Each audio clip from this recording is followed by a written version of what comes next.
सबसे पहले जंग की सूरत हाल, आज जो लड़ाई लगी हुई है ख़ित्ते में, मशरिक़ वस्ता में ईरान, अमेरिका और इसराइल के बीच में। इसमें पहले मैं बताता हूँ कि ईरान ने क्या किया, फिर आपको बताता हूँ कि इसराइल और अमेरिका ने क्या किया। ईरान ने 2-3 बड़े टारगेट मज़ीद अचीव किए हैं। नंबर एक तो मैंने आपको पहले बताया था कि वो कन्फर्मेशन भी आ गई खबर की कि सऊदी अरब के शहर रियाद में दारुल हुकूमत है, वहाँ पे ईरान ने अटैक किया अमेरिकन एम्बेसी के ऊपर और कामयाब हमला किया। उसमें अमेरिका का काफ़ी नुकसान हुआ। उसके बाद सऊदी अरब में ये CIA का ऑफिस है जहाँ से CIA ऑपरेट करती है और यहाँ से वो अपनी कम्युनिकेशन, अपनी इंटेलिजेंस, उसकी शेयरिंग, ये बहुत सारा काम यहाँ से करते हैं। तो इसके ऊपर भी हमला किया ईरान ने और कामयाब हमला किया है। और ये तो सऊदी अरब के अंदर 2 बड़े टारगेट अचीव किए। इसके अलावा एक जो रडार है अमेरिका का इस रीजन में, उसके बारे में खबर आ रही है कोई $1 अरब से ज़्यादा कीमत का वो रडार है और वो पूरे रीजन में आगाह करता है अमेरिका को और अमेरिका के इत्तहादियों को कि किस किस्म का हमला कहाँ से लॉन्च होने वाला है। उसको भी ईरान ने जुज़वी तौर पे तबाह कर दिया है, लिहाजा वो अब फंक्शनल नहीं है। UAE के अंदर यानी दुबई में कॉन्सुलेट है अमेरिका की, उसके ऊपर ईरान ने एक ड्रोन के साथ अटैक किया है और इसकी बिल्डिंग के अंदर भी तबाही हुई है। वहाँ पे आग भड़क उठी है और लोग वहाँ से फुटेज बना के डाल रहे थे। तो इसराइल के ऊपर लगातार हमले ईरान के चल रहे हैं। वो एक के बाद एक वेव मारता है और मिसाइलों की बारिश उन्होंने की हुई है। वो रोज़ाना सैकड़ों मिसाइल और ड्रोन्स जो है वो इसराइल भेजना नहीं भूलता। इसराइल के वो शहर जिनके बारे में हमेशा से कहा जाता था कि आयरन डोम लगा हुआ है, अमेरिकन पैट्रियट सिस्टम काम कर रहा है, तो इसराइल के ऊपर कोई भी हमला कामयाब नहीं हो सकता। तो वो कामयाबी होती हुई दिखाई दे रही है। लोग वीडियो बनाते हैं क्योंकि अमेरिका के और इसराइल के दिफाई निज़ाम को थका कर रख दिया ईरान ने। ये इन्होंने कैसे किया, इसके ऊपर हमने एक अलग वीलॉग करना है।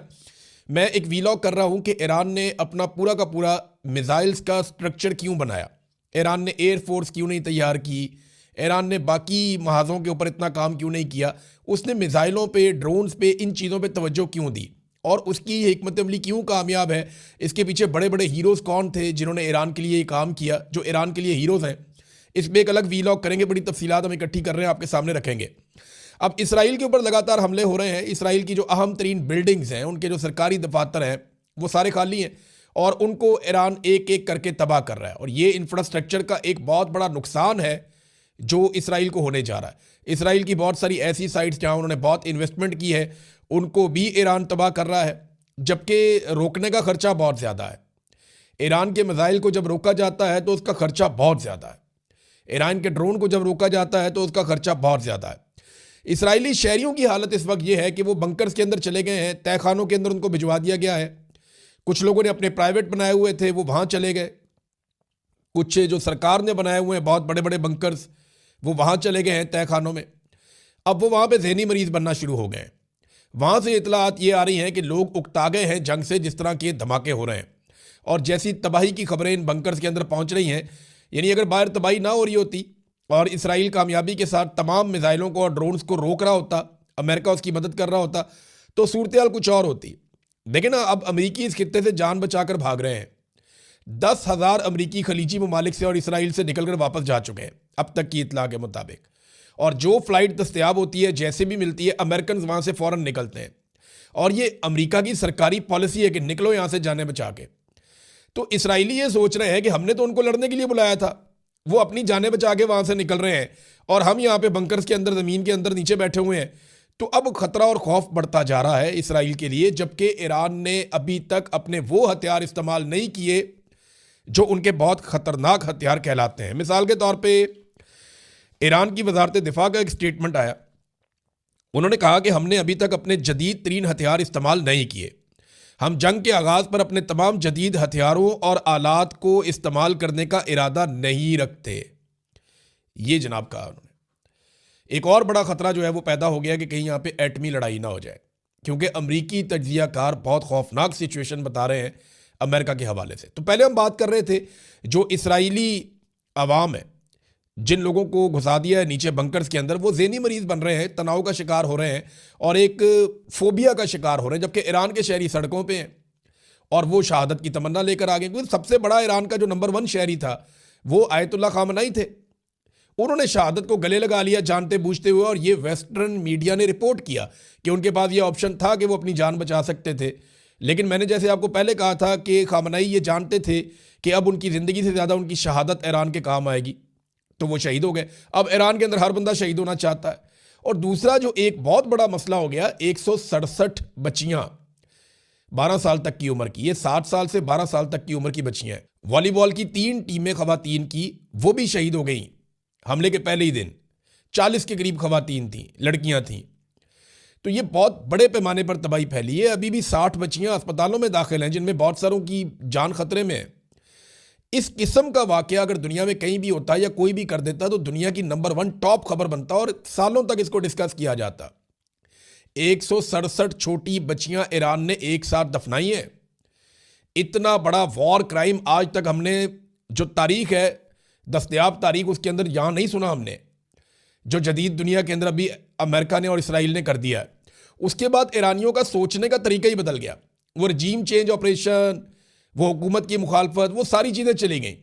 लोगों ने कहा हम आपस में लड़ते रहें, जो मर्जी करते रहें, हमारे दुश्मन वो हैं जिन्होंने हमारी बच्चियां मार दी। इससे एक बहुत बड़ी तब्दीली आई और ये एक बहुत बड़ी गलती है। और जो खामनेई शहीद ने किया, उसके बाद तो सूरत हाल बिल्कुल ही एक तरफा हो गई है। अब वहाँ पे लोग मौत से डरते नहीं हैं। इसराइल के लिए ये प्रॉब्लम है, उनके शहरी जो हैं वो फोबिया का शिकार हो रहे हैं, अमेरिकन खित्ते से अपनी जानें बचाकर भाग रहे हैं। दूसरी तरफ ईरान के ऊपर लगातार अटैक्स हो रहे हैं, बार बार अमेरिकन अटैक कर रहे हैं। और जो सुप्रीम लीडर का इंतखाब करने वाली कमेटी थी, उसने जिस बिल्डिंग में इकट्ठे होकर ये इंतखाब करना था, उस बिल्डिंग के ऊपर अटैक किया गया। नुकसानात के बारे में अभी तफसीलात नहीं आई, लेकिन ये दावा किया गया कि वहाँ कई लोग शहीद हुए हैं। लेकिन अभी कुछ इतलात आ रही हैं कि कंफर्मेशन इसकी आ जाएगी, लेकिन बहुत सारे मीडिया ने इसको रिपोर्ट कर भी दिया है और तकरीबन कंफर्म हो गया है कि नए सुप्रीम लीडर मुंतखब हो गए हैं ईरान के। अबूरी लीडर थे, इससे पहले मैंने आपको बताया था, एक आए थे। तो जो नए सुप्रीम लीडर मुंतखब हुए हैं वो आयतुल्लाह खामनेई के साहबजादे मुंतखब हुए हैं। इनका नाम है जी मुज्तबा खामनेई। अब इनके बारे में 4 चीज़ें मैं आपको आज बता देता हूँ, फिर तफसील से हम बाद में बात करते रहेंगे। 56 साल इनकी उम्र है। ये आयतुल्लाह खामनेई के दूसरे बड़े बेटे हैं और पासदारान इनकलाब से इनका बहुत गहरा ताल्लुक़ है। और ये अपने वालिद की तरह, इनके जो अकायद हैं वो उसी तरह के हैं।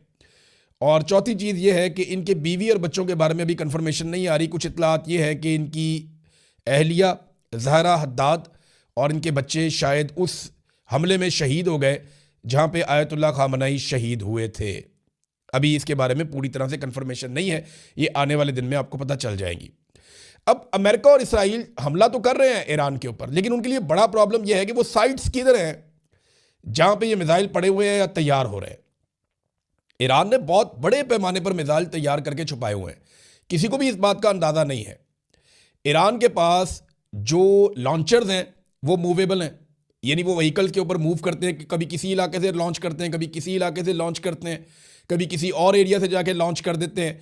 तो जिस एरिया से लॉन्च होता है वो एरिया तो आइडेंटिफाई हो जाता है, लेकिन वो एरिया वहाँ से बहुत दूर होता है या किसी दूसरे मुकाम पे होता है जहाँ पे एक्चुअली ये मिसाइल बनाए जा रहे हैं या स्टोर किए हैं। तो अमेरिका उन साइट्स को ढूंढ नहीं पा रहा, और अगर ढूंढ भी ले तो वो ज़मीन के अंदर 500 मीटर तक गहराई में है। अमेरिका की जो मैक्सिमम कैपेसिटी है, जो दुनिया के बेहतरीन दस्तयाब बम है, जिन्हें अगर ड्रॉप किया जाए तो वो ज़मीन की गहराई तक जाके हमला कर सकते हैं, वो 200-300 मीटर है। ये 500 मीटर या उससे ज़्यादा गहराई के अंदर पहाड़ों के सीने चीड़ के इन्होंने बहुत बड़ी बड़ी सुरंगें बना के उनके अंदर पूरी मिसाइल सिटी बनाई हुई है और रोज़ाना की बुनियाद पर अपने ड्रोन्स तैयार कर रहे हैं। अब ब्लूमबर्ग ने इसके ऊपर एक रिपोर्ट लिखी है, ये रिपोर्ट बड़ी खौफनाक है। अमेरिकन जो है ना, वो माहिरीन भी अब इसके ऊपर बात करना शुरू हो गए। पहले रिपोर्ट पे बात करते हैं, फिर माहिरीन पे चलते हैं।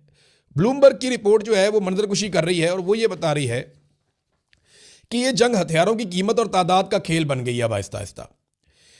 ईरानी ड्रोन $20,000 में तैयार होता है और इसे रोकने वाला जो पैट्रियट दिफाई मिसाइल का निज़ाम है वो $4 मिलियन का आता है। यानी $20,000 का एक ड्रोन रोकने के लिए आप $40 लाख का एक मिसाइल इस्तेमाल करें, और बाद औक़ात वो एक मिसाइल से बच जाए तो दूसरा और तीसरा इस्तेमाल करें। तो ये तो एक पागलपन है। इसकी मिसाल ऐसे है जैसे एक बच्चा कंकर मार रहा है और दूसरा बच्चा उन कंकरों को सोने की बॉल्स के साथ रोक रहा है। तो नुकसान किसका होगा इसका आप अंदाजा कर सकते हैं। ईरान अगर 20,000 ड्रोन भेजता है इस लड़ाई के बीच में, तो उसको रोकने के लिए कम से कम $80 अरब लगेंगे। ये इतनी बड़ी अमाउंट है कि आप इमेजिन नहीं कर सकते। 1-1 अरब डॉलर के लिए मुल्क जो है ना वो तरसते हैं। 80 अरब डॉलर लग सकते हैं अगर हर ड्रोन को एक मिसाइल से रोका जाए तो, और 20,000 ड्रोन सिर्फ अगर ईरान भेजता है। और जो इतलात आ रही है उनके मुताबिक ईरान के पास 80,000 तैयार ड्रोन्स मौजूद हैं। ये बहुत बड़ी तादाद है, और वो रोज़ाना की बुनियाद पे 500 ड्रोन्स बनाता है। और वो मिसाइल्स जो तैयार करता है, ईरानी सहाफ़ियों ने दावा किया कि ईरान रोज़ाना की बुनियाद पे इतने मिसाइल तैयार करता है जितने कोई और नहीं कर सकता। इसके ऊपर मैं एक अलग से वीलॉग करूँगा पूरा।